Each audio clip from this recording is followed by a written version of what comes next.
Hey everyone, this is Shanae, your Soul Shine Sista, and I hope you're holding up. I decided for your entertainment, as well as my own, today I will be reading an excerpt, the first chapter, from The Science of Being Great by Wallace D. Wattles. This book was written in 1910, so 110 years ago, and let's see if it has any nuggets or treasures for us to deal with these crazy times that we're finding ourselves in. Perhaps a little bit of sanity. Are you ready?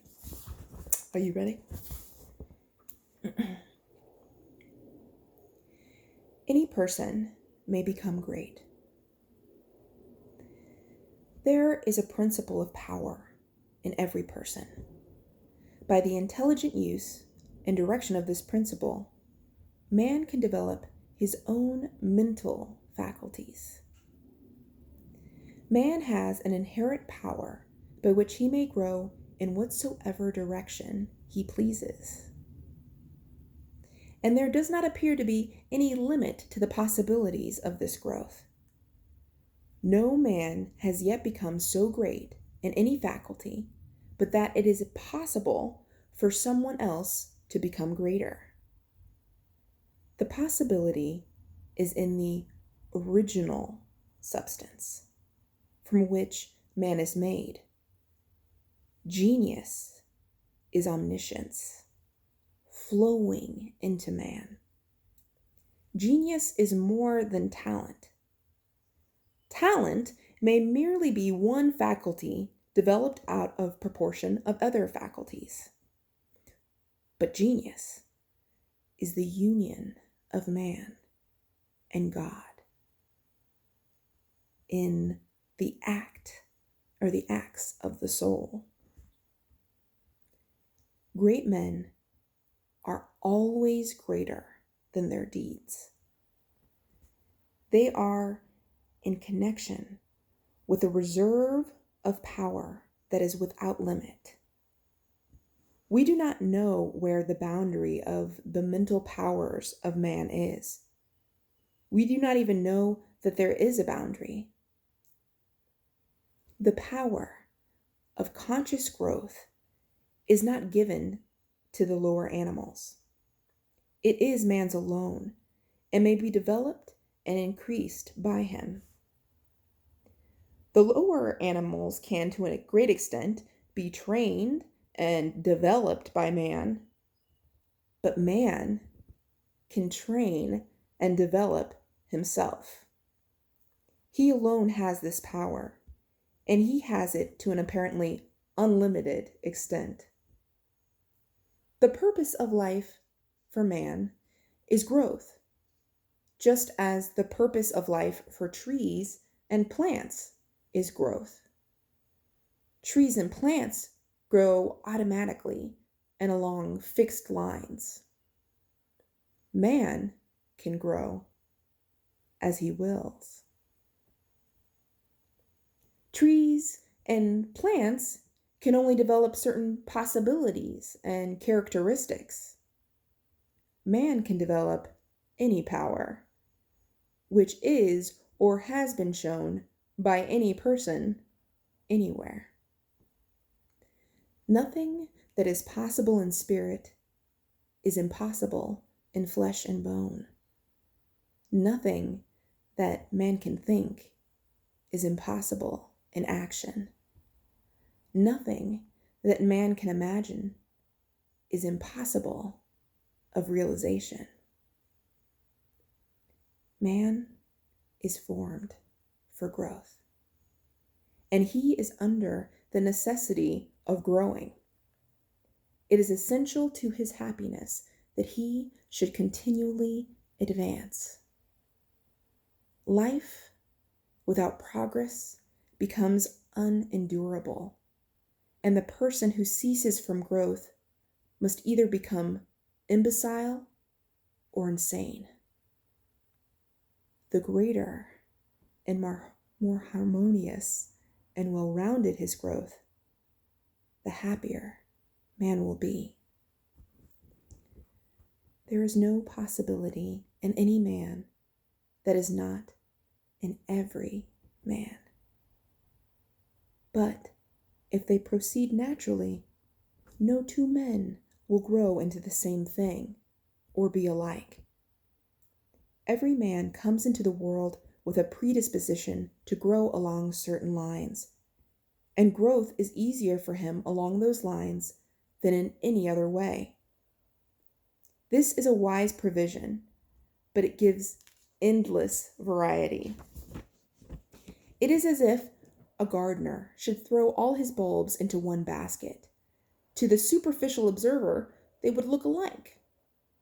But growth reveals a tremendous difference. So of men and women, they are like a basket of bulbs. One may be a rose and add brightness and color to some dark corner of the world. One may be a lily and teach a lesson of love and purity to every eye that sees. One may be a climbing vine and hide the rugged outlines of some dark rock. One may be a great oak, among whose boughs the birds shall nest and sing, and beneath whose shade the flocks will rest at noon. But everyone will be something worthwhile, something rare, something perfect. There are undreamed of possibilities in the common lives all around us, in a large sense. There are no common people. In times of national stress and peril, the cracker box loafer of the corner store and the village drunker become heroes and statesmen through the quickening of the principle of power within them. There is a genius in every man and woman waiting to be brought forth. Every village has its great man or woman, someone to whom all go for advice in time of trouble, someone who is instinctively recognized as being great in wisdom and in insight. To such a one, the minds of the whole community turn in times of local crisis.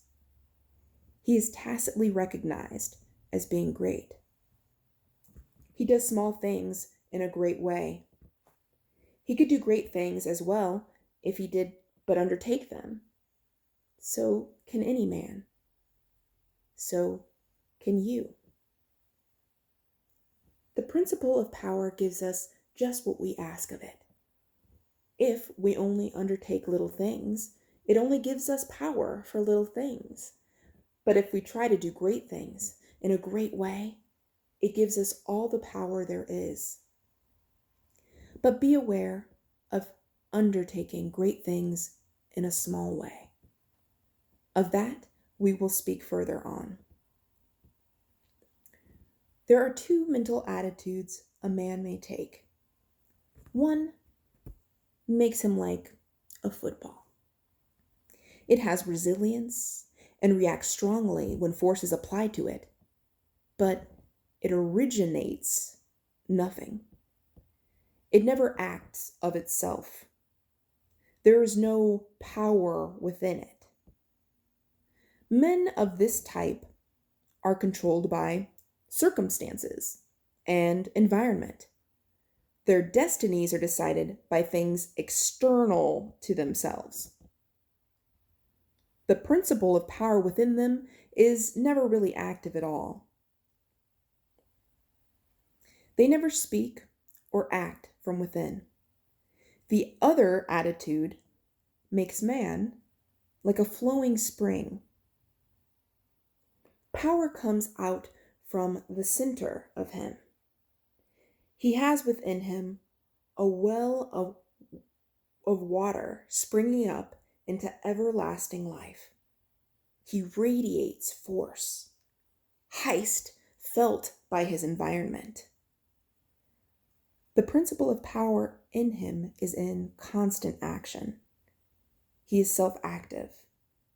He hath life in himself. No greater good can come to any man or woman than to become self-active.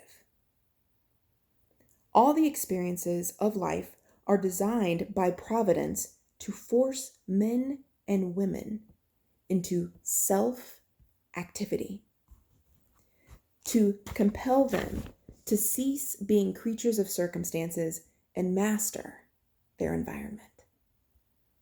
In his lowest stage, man is the child of chance and circumstance and the slave of fear. His acts are all reactions resulting from the impingement upon him of forces in his environment. He acts only as he is acted upon. He originates nothing. But the lowest savage has within him a principle of power sufficient to master all that he fears. And if he learns this and becomes self-active, he becomes as one of the gods. The awakening of the principle of power in man is the real conversion, the passing from death to life. It is when the dead hear the voice of the Son of Man and come forth and live. It is the resurrection and the life. When it is awakened, man becomes a son of the highest, and all power is given to him in heaven and on earth. Nothing was ever in any man that is not in you. No man ever had more spiritual or mental power than you can attain, or did greater things than you can accomplish. You can become what you want to be. Chapter 1. Done.